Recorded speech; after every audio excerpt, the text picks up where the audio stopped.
Bienvenue encore sur votre chaîne Solution TV. Aujourd'hui, nous allons corriger le problème du baccalauréat de 2010. C'est un exercice très important qui vous permet de réviser plusieurs concepts, notamment comment déterminer le domaine de définition, calculer les limites aux bornes de DDF, la dérivée d'une fonction, ainsi de suite. Mais avant d'entrer dans le vif du sujet, nous vous demandons de vous abonner et d'activer la cloche de notification. La première question du problème, on demande d'étudier le signe de 4 exponentielle de 2x moins 5 exponentielle de x plus 1. Maintenant, pour déterminer le signe de cette expression-là, nous allons considérer cette équation. Considérons l'équation suivante. L'équation 4 exponentielle de 2x moins 5 exponentielle de x plus 1 égale à 0. Et là, si on veut, maintenant, on peut poser grand X égale à exponentielle de x. Parce qu'il suffit de remarquer que exponentielle de 2x, c'est la même chose de dire que c'est exponentielle de x de tout au carré. Donc, on va posons grand X égale à exponentielle de x. Donc, l'équation devient quoi? L'équation devient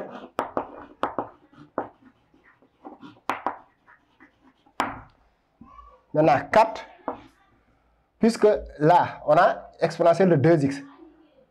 Donc, il faut remplacer par grand X carré.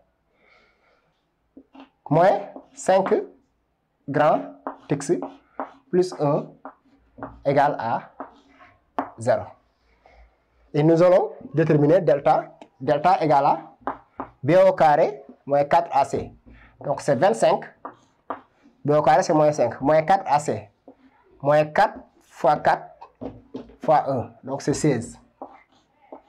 Qui est égal à 9, qui est égal à 3 au carré. Grand X1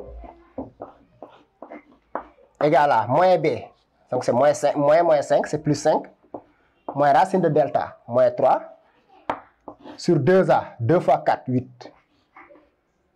Égale à 1 quart. Et grand X2 égale à moins 5, c'est plus 5 dans ce cas, plus racine de delta sur 2A. A égale à 4, donc 2 fois 4 c'est 8, ce qui va nous donner 8 ici. Égale à 8 sur 8 qui est égal à 1. Donc si on factorise par exemple, là si on regarde, on sait que 4 grand X au carré moins 5 grand X plus 1 égale à, la forme factorisée c'est 4 facteur de grand X moins x1, donc c'est moins 1 quart facteur de grand X plus moins 1. Donc là, si on veut, là on va l'appeler 1, qui est égal à 0. Donc, ce qui implique quoi? Je vais maintenant remplacer x par exponentielle de x. Grand X, ce qui veut dire qu'on a 4 exponentielle de x moins 1 quart facteur de exponentielle de x moins 1 égale à 0. Exponentielle de x, ce qui veut dire quoi? Que exponentielle de x moins 1 quart égale à 0 ou exponentielle de x moins 1 égale à 0. Ce qui veut dire que exponentielle de x égale à 1 quart. Ce qui implique quoi? Que ln de, je vais passer par ln, exponentielle de x égale à ln de 1 quart. Qui est égal à ln de 1 quart, ln de 1 sur b, c'est ln de 1 sur a, c'est e, moins ln de a. Donc c'est moins ln de 4. ln de exponentielle de x, c'est exponentielle de x. Ce qui veut dire quoi? Du moins, ln de exponentielle de x, c'est x. Donc x égale à moins ln de 4. Mais 4 aussi, si vous voulez, qui est égal à, je peux dire que moins ln de 2 au carré. Parce que 4 c'est quoi? 2 exponentielle de 2 puissance 2. Mais ln de a à la puissance n aussi, ln de a à la puissance n égale à n ln de a. Donc, ln de moins ln de 2 puissance 2, c'est tout simplement égal à moins 2 ln de 2. Et exponentielle de x égale à 0. Exponentielle de x moins 1 égale à 0. Cela implique quoi? Que exponentielle de x égale à 1. Ce qui veut dire quoi? Que ln de exponentielle de x, ce qui implique que ln de exponentielle de x égale à ln de 1. Je passe par ln. ln de 1, c'est 0. C'est 0. Ce qui veut dire quoi? Que, et là, on a ln de exponentielle de x, c'est x. X égale à 0. Donc, ce sont les valeurs qui annulent l'équation. Après, nous allons tracer le tableau de signes. Donc là, on a moins 2 ln de 2 et 0 qui annule l'équation. Maintenant, nous allons tracer le tableau de signes. Maintenant, nous allons voir le tableau de signes.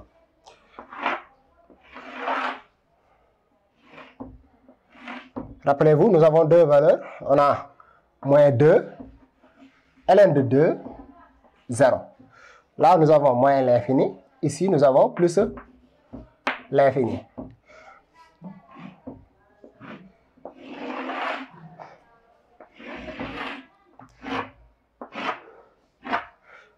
Ici, nous avons exponentielle de x moins 1 quart. Ici, exponentielle de x moins 1. Et là, la forme, donc c'est 4 exponentielle de x moins 5 exponentielle de x, là c'est 2x plus 1. Donc, c'est exponentielle de x moins 1 quart s'annule en moins 2 ln de 2. Si x est plus petit que, si x est compris entre moins l'infini, moins 2 ln de 2, cette quantité-là est négative.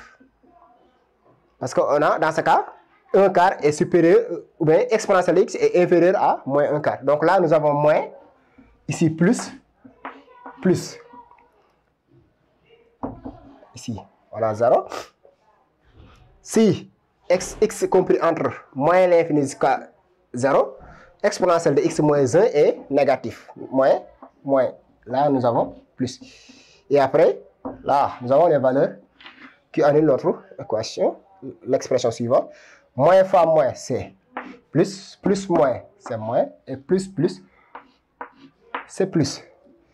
Et dans ce cas, on dit si x égale à moins 2 ln de 2 ou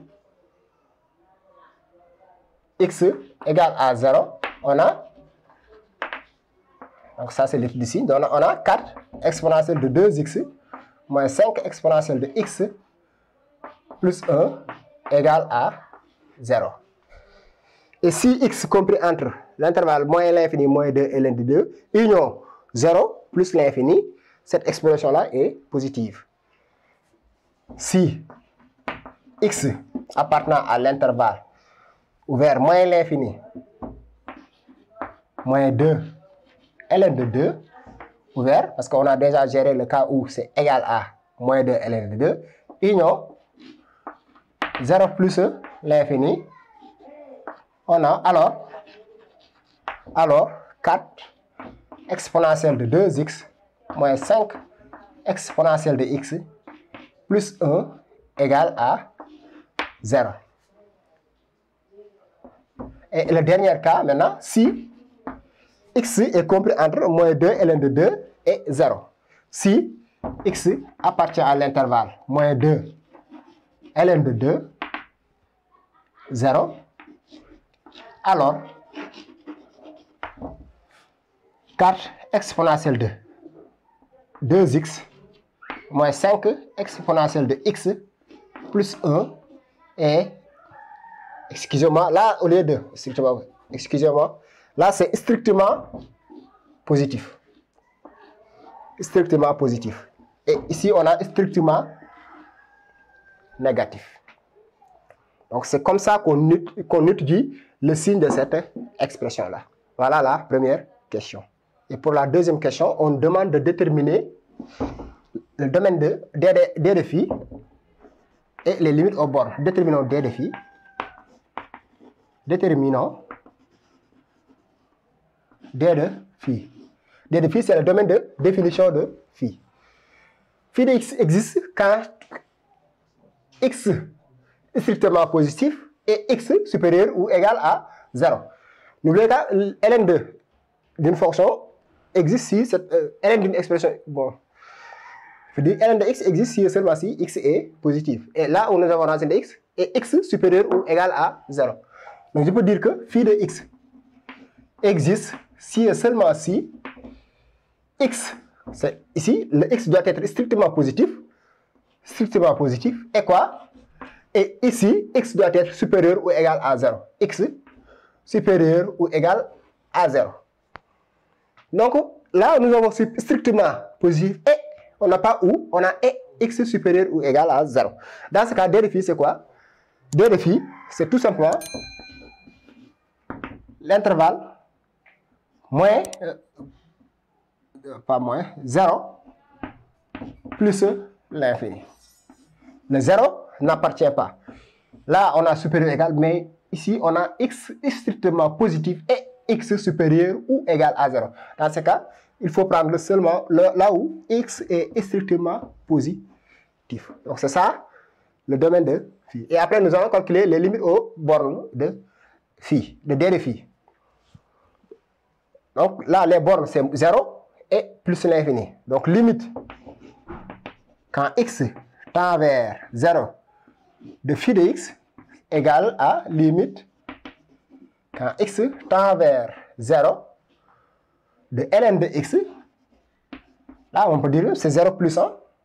Là, c'est 0 plus parce que x est strictement plus grand que 0. Moins 2 racine de x plus 2 égale.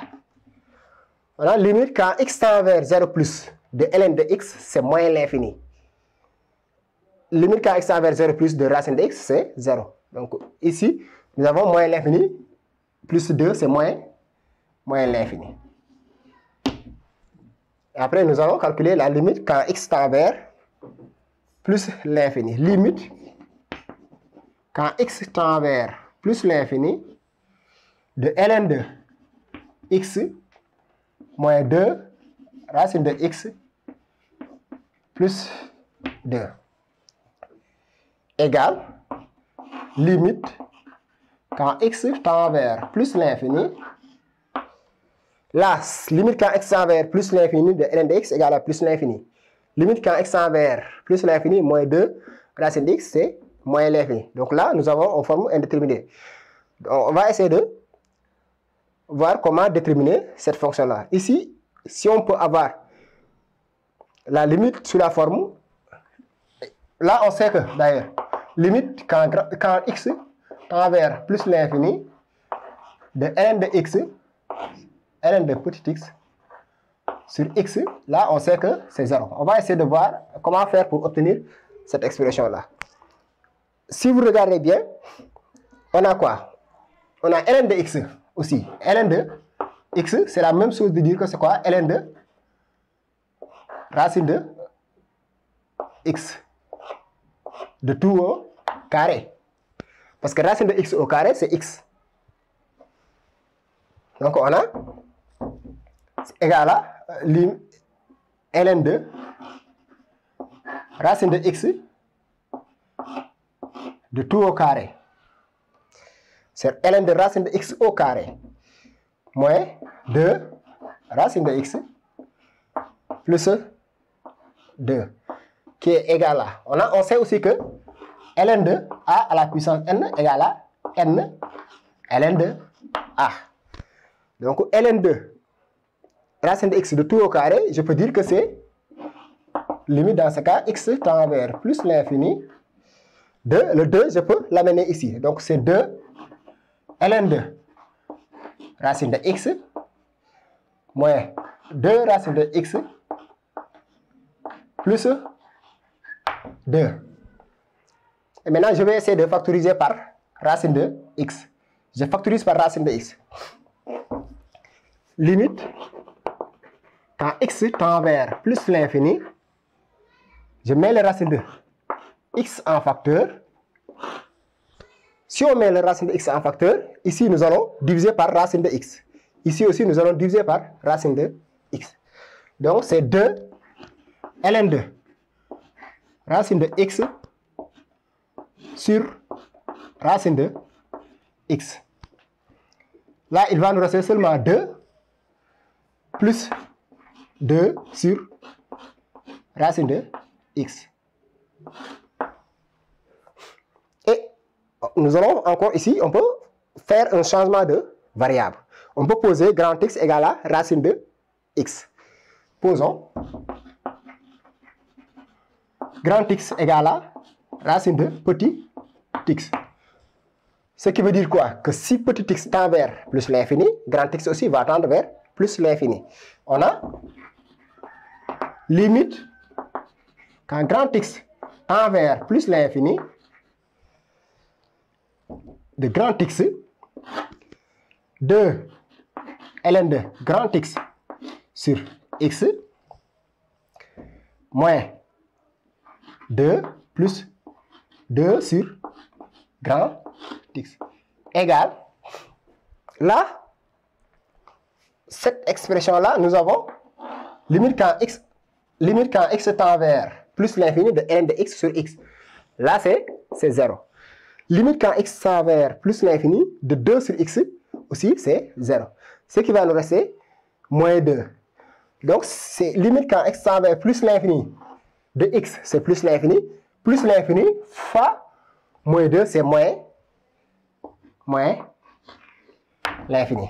Ce qui veut dire quoi? Que limite, quand x tend vers plus l'infini de phi de x égale à moins l'infini. C'est ça, les limites aux bornes de D de phi. Pour la question 2a, nous allons déterminer le tableau de variation. D'abord, les variations de f et après, on va dresser le tableau de variation. Donc là, on a phi. Nous allons calculer d'abord phi prime de x. Phi prime de x égale à quoi? Égale à, on dérive. ln de x en prime, c'est 1 sur x. 1 sur x moins la dérivée de 2 racine de x. La dérivée de racine de x, c'est tout simplement 1 sur 2 racine de x multiplié par 2. Donc c'est moins 2 fois la dérivée de racine de x, c'est 1 sur 2 racine de x. La dérivée d'une constante, c'est 0. Ce qui est égal à, là on peut simplifier par 2. C'est 1 sur x moins 1 sur racine de x. Qui est égal à 1 sur racine de x, c'est comme si on a racine de x sur x.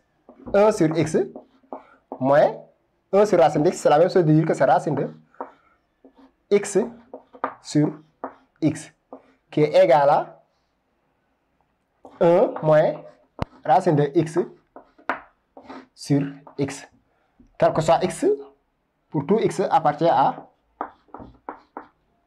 0 plus l'infini. Vous voyez, d de phi. Donc, phi prime de x égale à 1 moins racine de x sur x. Et après, on a phi prime de x égale à 0. Phi prime de x égale à 0, ce qui veut dire quoi? Que 1 moins racine de x égale à 0. Ce qui veut dire que racine de x égale à 1, ce qui veut dire tout simplement que x égale à 1.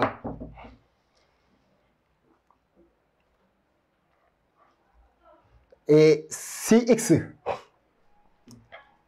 appartient à l'intervalle, on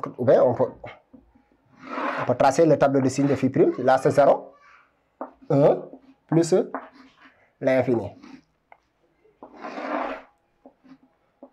Les valeurs qui annulent. Phi, 1 moins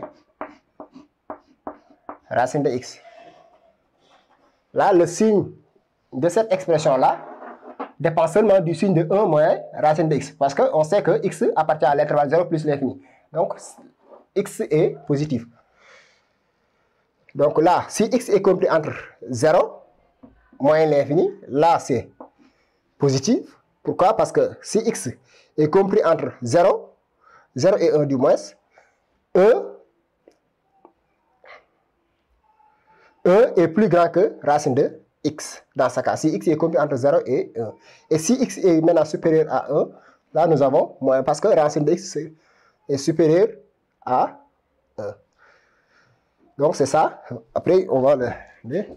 Si x appartient à l'intervalle 0, 1, phi prime de x est comment? Strictement positif. On peut même dire supérieur. Et là, je peux fermer. Supérieur ou égal à 0. Ce qui veut dire que phi est croissante. Là, si x appartient à l'intervalle 1 plus l'infini, 1 moins racine de x est négatif. Ce qui veut dire que phi prime de x est négatif. Ce qui veut dire que phi est décroissante. Maintenant, puisque nous avons déjà déterminé les variations de f, nous allons tracer le tableau de variation de phi. La variation de phi du moins. On sait que d de phi est compris entre x et pour d de phi, c'est 0 plus l'infini. Et il y a une seule valeur qui annule la dérivée. Là, nous avons phi prime de x. Et là, nous avons phi.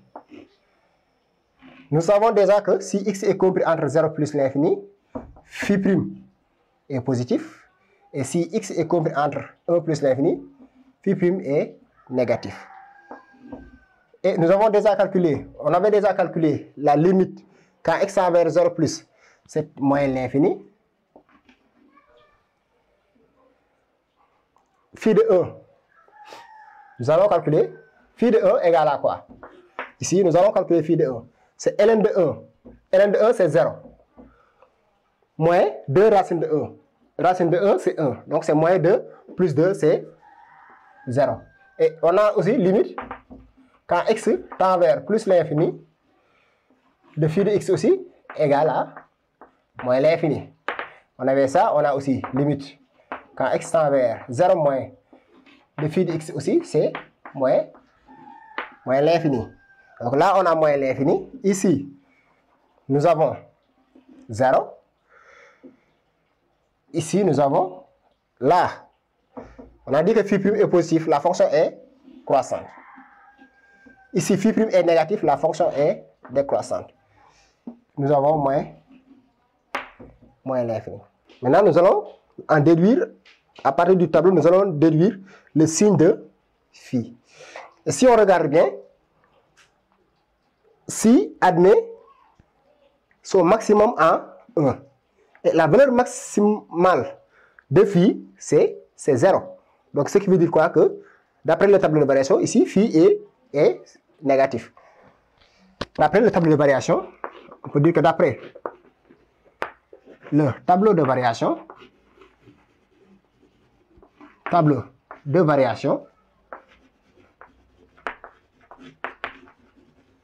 phi admet